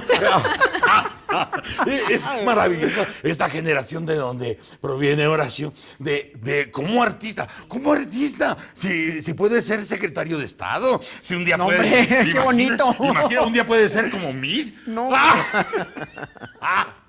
No, hombre, una vez yo sí fui diputado constituyente, estuve en la constituyente. En la O sea, constituyente estuviste. qué cosa tan desagradable. Bueno, ¿eh? pero es que, sí, pero también yo entiendo que lo hiciste porque además era un momento de parteaguas en la Ciudad de México. Sí, En la historia de la Ciudad de México, yo sé, finalmente dices, bueno, sí, qué hueva, pero ya vas a formar parte de la estampa de la Asamblea Constituyente de la Ciudad de México. Pero ni mi nombre se sabe, ni mi nombre supieron escribir en el museo. Está en el Museo Constituyente mi nombre todo mal escrito. No me digas. Es que, mira, a mí me la vendieron como que querían que fuera yo externo del PRD. O sea, no mencionaron la palabra diputado. ¿Quieres ser externo del PRD para ayudar a modificar la Constitución que viene en cuestión de cultura? No causan honorarios. Dije, ay, qué bueno, porque yo no quiero recibir de ningún partido político, nunca un centavo. Y entonces acepté, porque bueno, finalmente dije, yo quiero modificar. Bueno, hasta después supe que había yo aceptado ser diputado, que tenían que ser votado. Y bueno, yo, como soy hombre de palabra, pues cumplí mi palabra. Bueno, ahí estaba yo, ¿no?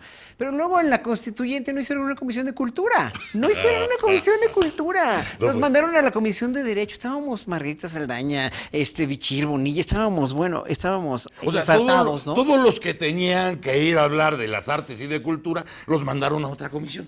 Nos mandaron a la Comisión de Derechos, imagínate, estábamos en la Comisión de Derechos. Y luego a mí me mandan a la Comisión de Buen Gobierno. Yo digo, oigan, pero permítanme. Yo no sé político, yo no tengo nada que ver con esto, pues, ¿no? Hasta que, mira, yo renuncié, porque renuncié en noviembre, porque era una pérdida de tiempo, en verdad, me di cuenta que si a los frustrante. Frustrante, pero además me trataron de comprar por debajo del agua. ¿Cuánto cuestan tus conciertos para aquí, ofrecerte por debajo del agua, pues para que no vayas a tus conciertos y vengas mejor acá? No, señores, yo vivo de mi trabajo y mis conciertos son lo primero en mi vida.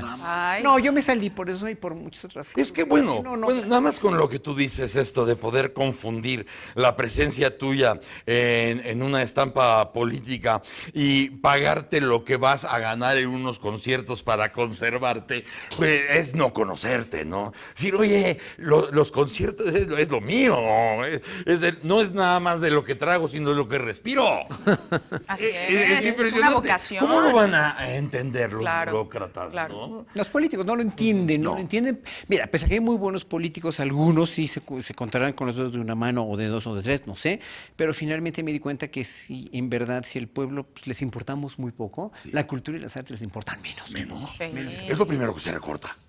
Cada vez que hay crisis, es la cultura y las artes no existen. No existen. O sea, realmente los artistas se convierten en una especie de sobrevivientes en la sociedad mexicana. Tú eres uno de ellos, por eso cuando vas a cumplir 40 años de tu carrera, pudo sobrevivir.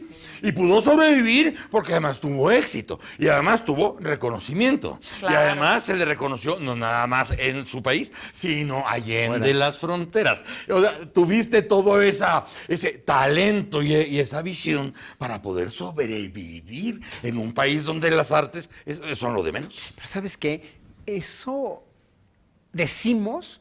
Pero cuando ves, por ejemplo, las bandas de los chavitos de Oaxaca, cómo es el público de sensible en todo el país, cómo el público quiere orquestas, quiere coros. Es un país de artistas. Pues sí, pero lo han tratado precisamente de eliminar para no tener un pueblo con una mentalidad crítica, porque las artes y la cultura, sobre todo las artes, enaltecen y cambian aquí en el cuajo, te cambian un chip y te vuelves con una mentalidad crítica, te vuelves un ser humano. No quiere decir que como dicen, ¿no? Que a un niño, a uno de estos sicarios le pones abajo y se va a volver bueno. No es eso, pero por lo menos te abre otros canales de sensibilización para poder ser un mejor ciudadano y buscar otros horizontes. Te abre. Por lo menos 4 opciones que hoy no tienes. Si eres un niño de hoy. Exactamente. Si de pronto conoces la música o conoces el teatro. Yo me acuerdo de hace 20 años, los galpones que tenían en Culiacán, en todo Sinaloa, en todo Sonora, en Coahuila. Galpones donde los muchachos de los institutos tecnológicos hacían teatro. Y podían hacer teatro y desde luego que se politizaban mucho más rápido, tenían más entendimiento, veían mejores cosas. Pero eso no conviene. Cuando quieres un pueblo sometido no conviene. Exactamente. Se vuelve muy peligroso.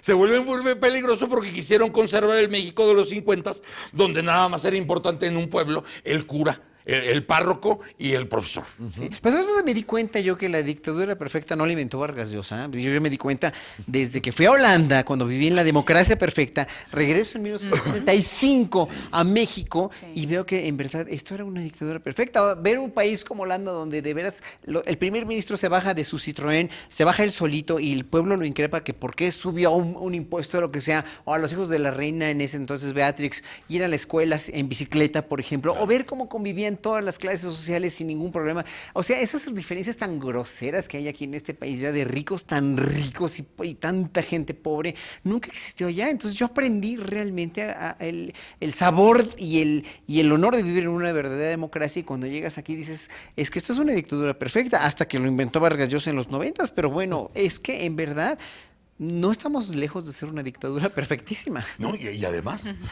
lo grueso de todo, de nuestra historia, es que estamos a la misma distancia del infierno que del cielo. Exactamente, sí, por nosotros sí estamos de veras, así es. Así es, porque nos llevan a 3 patadas al infierno. Lo que significa este país y lo que es este país son 3 metros al cielo. Sí. De ese tamaño. ¿Sabes que cuando estaba yo en Holanda, Oí en un programa de televisión, estaban entrevistando a Margaret Thatcher, porque acababa de terminar el sexenio de López Portillo. Y entonces le preguntaron a Margaret Thatcher, así por casualidad, oiga, ¿usted cuál cree que es el país más rico del mundo? Entonces todo el mundo pensábamos que iba a decir Estados Unidos o Japón o no, México. ¿Cómo que México? Sí, miren, a México cada 6 años lo dejan en bancarrota los que salen de un gobierno y en 3 años o en 2 años están otra vez como si nada. Háganle eso a Inglaterra, háganle eso a Holanda, háganle eso a Alemania para que vean que necesitan otro plan Marshall para salir en 10, 15 años. Por eso México es el país más rico del mundo. Lo dijo y lo oí, dije yo, qué vergüenza. Así es. Sí, pero así funciona. Y tú tuviste la bendición de poder estudiar en Holanda, estudiar lo que es tu vida. O sea, esa carrera que no existía en el conservatorio y que tú fundaste, lo pudiste estudiar además en Holanda y además acabaste como cum laude. Pues sí me dieron... O sea, chingonete, o sea, así se le dice allá en Ámsterdam. De chingonete, chingonete, chingonete, ¿no? Cum laude. Acabó siendo cum laude. Y mandaste cassettes. Mandé un cassette también aquí en mandé un cassette en una botella de cristal, así como esta nueva botellita, así en el mar, casi de plano. Me llegó la respuesta 2 meses después. Está usted aceptado como alumno del Conservatorio de Ámsterdam. Bueno, fue impresionante, pero ahí me di cuenta que yo con el talento que tenía y con la pasión que tenía por la música no iba a hacer nada. Fui a caer a la mejor escuela del mundo. No me di cuenta hasta que estaba yo ahí. Dije yo, aquí se me pongo a trabajar como una verdadera bestia, no voy a hacer nada. Y eso... Pero ves esos momentos de conciencia, ¿eh? Sí, fue... Porque igual se te pasa. Sí, pero es que, sí, mira, yo que soy profesor ya 32 años, 33 del conservatorio, y me doy muy bien cuenta que en México todavía las cuestiones de exigencia son un poco más laxas, porque no hay tanta competencia. Hay mucho talento y cada vez estamos mejor, tengo que decirlo también, cada vez hay más chavos que en verdad son muy talentosos, pero el talento en México, en las escuelas de música, por lo menos te lo puedo decir, el talento es directamente proporcional a la hueva. Si no tienen exactamente nada.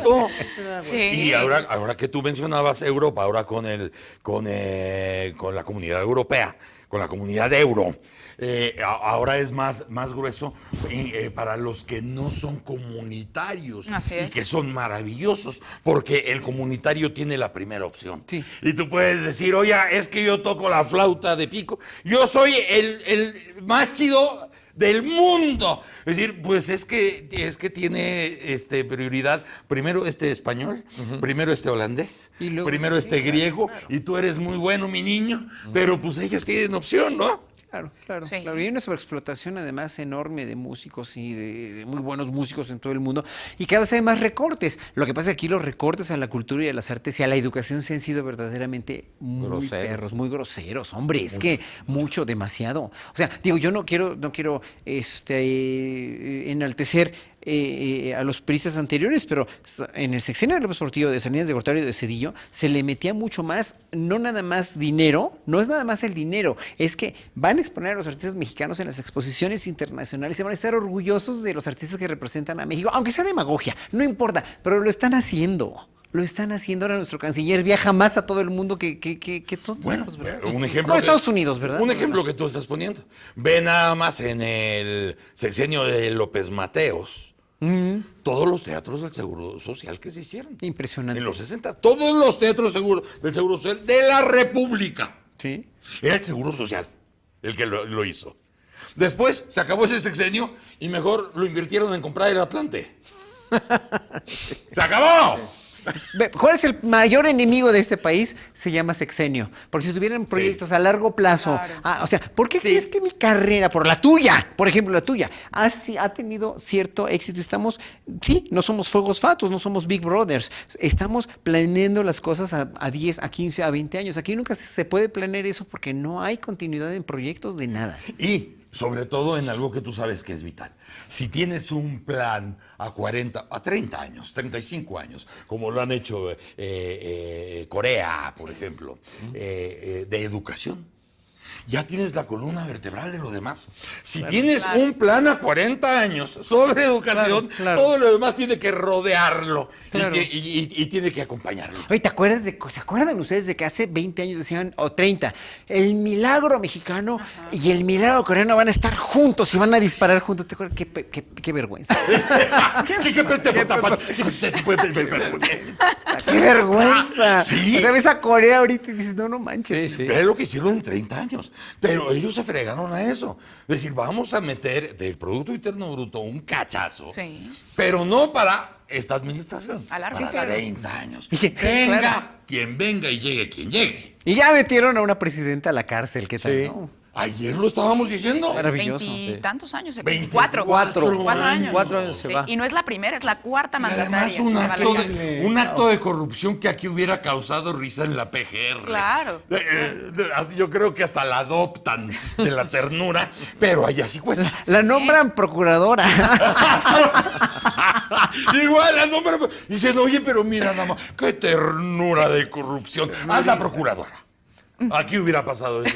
Allá es una vergüenza para toda la vida.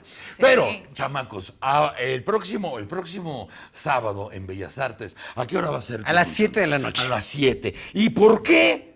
¿Por qué vas a hacer todo tu programa con Vivaldi? Sí. Porque el 12 de abril del 78 que toqué un concierto de Vivaldi como solista de la Orquesta de Cámara del Conservatorio en Bellas Artes, lo voy a multiplicar por 7. He celebrado 25 años, 30-35 en Bellas Artes y con programas diferentes, pero nunca con 7 conciertos de Vivaldi. Es para demostrar que todavía soplo, hombre. Para eso. Todavía soplo. O sea, es un maratón, es un tour de force. Es un tour de force. O sea, es como un matador con 6 animales. Sí, voy a acabar hecho mierda, pues. 7 conciertos. 7 conciertos de Vivaldi. Maravilla. Así, sí, mira, Vivaldi es lo más difícil que hay para la flauta. Es el único compositor que yo creo que tenía un flautista o una flautista muy buenos, donde de veras explotó las posibilidades técnicas. Coincidieron. Hasta el full, así, porque sí. Mira, este instrumento, la gran tragedia es que cualquiera puede llegar y soplarle. No es como la flauta transversa que tienes que controlar y tienes una embocadura, o el clarinete, o la tuba, o el trombón, que todos tienen copas. Sí, eso no tiene boquilla, eso es un mil pinche silbato, dijéramos. Como la de Carrizo de Benito Juárez. Exactamente. Pues sí, bueno, pero entonces finalmente ese instrumento cualquiera lo podía soplar y tocar en el barroco. Entonces, todo el repertorio barroco de compositores que escribieron para esta flauta es para aficionados, no es el gran repertorio.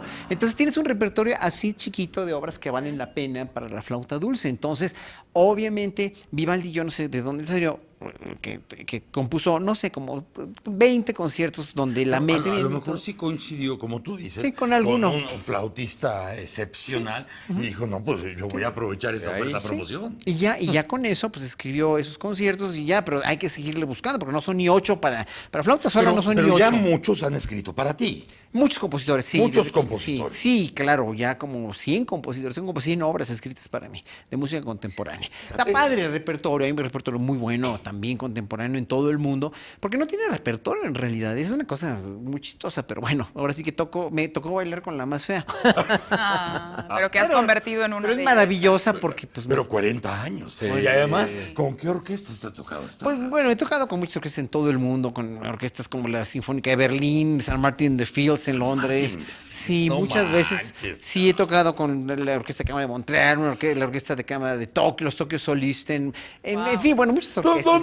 ¿Dónde has dicho, no manches, esto pueden pasar muchas cosas en la vida y ojalá me pasen más y mejores? Pero algo que digas, tocar aquí, tocar con estos, tocar esto. Mira, con la Sinfónica de Berlín, por ejemplo, en la Sala Filarmónica de Berlín, o un compartimento con una de las mejores orquestas que es parte del Concertgebouw de Ámsterdam, en el edificio nuevo de Ámsterdam. Esas cosas son maravillosas, pero ¿sabes qué fue maravilloso también? Ir a Iztapalapa a un lugar que se llama El Hoyo, donde tuve que ir con policías, así, ¿verdad? En un terregal, el público eran perros, niños y papás con chemo. Y los papás con Chemo bien tranquilitos oyendo la música. En el hoyo. En el hoyo.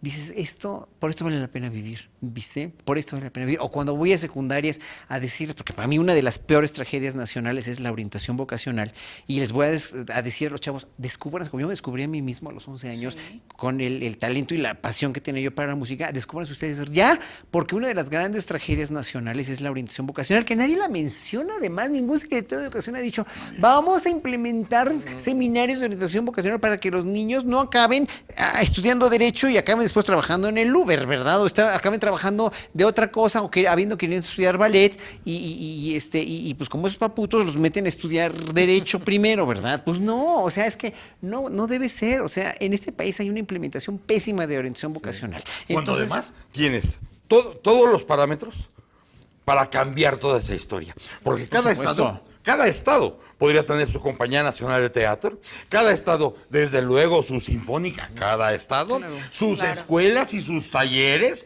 para todos estos oficios artísticos, ¿no? En todos los estados.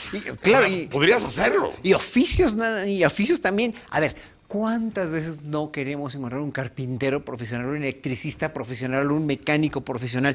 Estas cuestiones de los oficios también están tan devaluadas en México. En Estados Unidos. Por eso están allá los mexicanos, porque son carpinteros, porque son plomeros, y cada vez que van a un trabajito, cabrón. Ahí sí pagan. Claro. Porque además tú llevas tu oficio y lo llevas bien aprendido. Aquí todo lo que son los oficios se acabaron cuando metieron los supermercados por todos lados, porque se perdió la panadería, se perdió la pastelería, se perdió la quesería, se perdió la de verduras y la vinatería. Todo se perdió. El lechero que tenía tantos hijos. Exacto. Bueno, y por todos lados. Pues iba a repartir.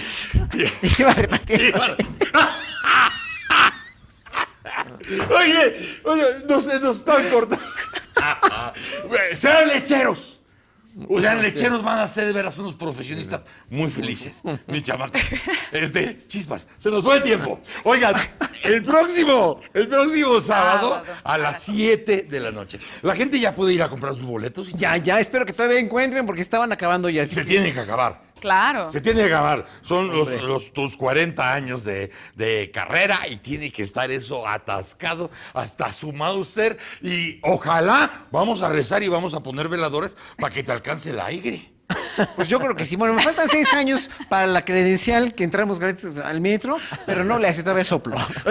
Te echarás con todo, a todo vapor, las 7 de Vivaldi. Las 7 de Vivaldi. Muchas gracias. Gracias, querido. Gracias, qué gusto. Te adoro y te respeto, pero además me haces reír mucho. El maestro, el aplauso. Cariñas para Horacio Franco.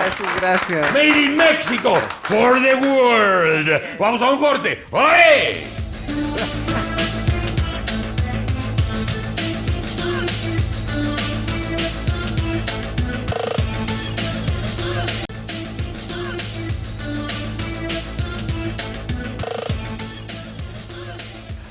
Cuánta emoción. Cuánta emoción con Horacio Franco. Sí. Qué barbaridad. El próximo sábado a las 7 de la noche allá en Bellas Artes. Sí. 40 años de carrera. No soy yo para quien echarles a perder la fiesta. No sería yo el indicado para aventarles este pastel en la cara, pero ya no hay boletos. Ya no hay boletos y no nos puede sorprender. Son los 40 años de carrera de Horacio Franco. Volaron. Sí. Volaron. Bueno, ya pasamos el gran momento, la gran felicidad, la admiración al artista, todo lo que nos contó y todo lo que dijo. Ahora, regresemos a la hecatombe, que es lo nuestro, ¿no? Gracias a la consejera electoral Pamela San Martín por contestar esta llamada. Muchas gracias, consejera. Buenas noches para ti. Buenas noches, Broso. Saludos a su auditorio. Muchas gracias. Mira, te hablo con el corazón un poco, estoy quebrado del corazón, pero estoy hablándote con toda honestidad para que me ayudes.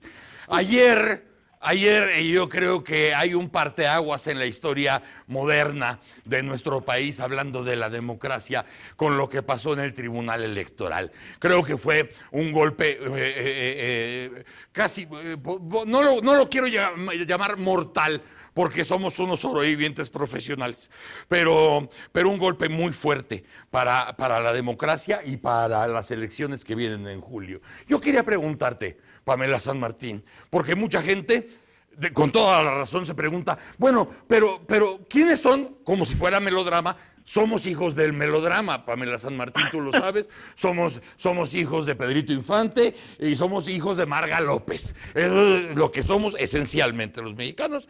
Y dicen, ¿quién se equivocó? ¿El INE o a quién le hizo el favor el Tribunal Electoral? ¿Qué pasó con lo del Bronco? ¿Qué es lo que ustedes presentaron? ¿Qué es a lo que ustedes llegaron? ¿Y qué es lo que el tribunal hizo? Mira, creo que sí es bien importante, porque creo que es una sentencia muy relevante la que dio ayer el Tribunal Electoral. Y es muy relevante porque pues incide en el derecho de todas y todos al ejercicio, a poder votar, porque decide incluir a un aspirante más en la boleta electoral para la presidencia de la República. ¿Qué fue lo que pasó? Pues nosotros verificamos las firmas de apoyo que recibimos del Bronco, se hizo una revisión respecto de todas y cada una de ellas, y la conclusión a la que llegamos es que no había alcanzado el umbral. Se había quedado unas 16,000 firmas abajo de alcanzar el umbral para poder obtener el registro como candidato independiente a la presidencia de la República. Sí. Él legítimamente acudió al tribunal a impugnar la decisión nuestra, y el tribunal emite una sentencia pues que sí es un tanto extraña, y digo un tanto extraña porque es pues distinta a el criterio que se ha adoptado para todos los demás aspirantes a una candidatura independiente. Es decir, en todos los casos, si no se ha cumplido el umbral, a pesar de que preliminarmente nos enviaron un número de firmas de apoyo suficientes, si por inconsistencias en estas firmas no se cumplió el umbral, se ha negado el registro a todos los aspirantes a una candidatura independiente, porque esas son las reglas que nos dimos. Y en este caso el tribunal considera que no se garantizó el derecho de audiencia del Bronco, es decir, no se le permitió defenderse porque no se le permitió conocer todas las firmas que se habían considerado inválidas, y por lo tanto debemos de concederle el registro como candidato independiente. Es decir, pero sí tenemos que... Este es el detalle. Él acudió 12 veces ante la autoridad, tuvo la oportunidad de poder opinar sobre todas y cada una de las firmas, si no opinó sobre todas ellas. Lo hizo él, lo hizo Margarita, y el quien se abstuvo fue el Jaguar. Exactamente, y si hubieron firmas que no revisó, fue porque decidió no revisarlas. Así es. No porque hubiese una imposibilidad para revisarlas. Dice el tribunal que hay algunas firmas que eran insubsanables y que eso es indebido que la autoridad haya dicho que eran insubsanables, nada más que tenemos que ver cuáles son las firmas insubsanables. Si una persona aparece fallecida en el registro federal de electores, pues sí veo un tanto difícil que puedan subsanar el que una persona esté fallecida.